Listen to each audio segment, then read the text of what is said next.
Hello বন্ধুরা, আমি সাগরিকা। আজকে লাঞ্চের মেনু নিয়ে হাজির হয়ে গেছি। গরম গরম ধোয়া ওঠা সাদা ভাত ছিল, সাথে ছিল রাই শাক ভাজা আলু দিয়ে। এটাকে নেপালি রাই শাক বলে। আলু কাঁচকলা দিয়ে লোকাল কাতল মাছের ঝোল ছিল, জিরে বাটা ধনেপাতা ছিটিয়ে। আর ছিল মিক্স ভেজ, আলু কোয়াশ বেগুন দিয়ে আদা জিরে বাটা দিয়ে। অসাধারণ লাগে খেতে এই রকম ধরনের রেসিপি। আর হচ্ছে এটা লাল লাল মুরগির মাংস দেখতে পাচ্ছেন, এটা কিন্তু দেশি মুরগি নয়, পোলট্রির মুরগির মাংস।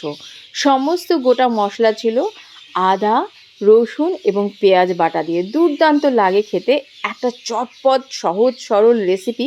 আর ছিল সাথে লেবু, লঙ্কা এবং পেঁয়াজ। দেখুন টেবিল খুব সুন্দরভাবে সাজানো হয়ে গেছে। পাখিদের কিচিরমিচির নিশ্চয়ই আপনারা শুনতে পারছেন। আর দেখুন শেষে একটা কথাই বলবো, উই ওয়ান্ট জাস্টিস। আমরা সকলেই চাই, খাচ্ছি দাচ্ছি, রেগুলার রুটিন মেনটেন করছি, কোথাও যেন নিরাপত্তা নিয়ে চিন্তা হচ্ছে, মনের শান্তি নেই। ভিডিওটি ভালো লাগলে লাইক শেয়ার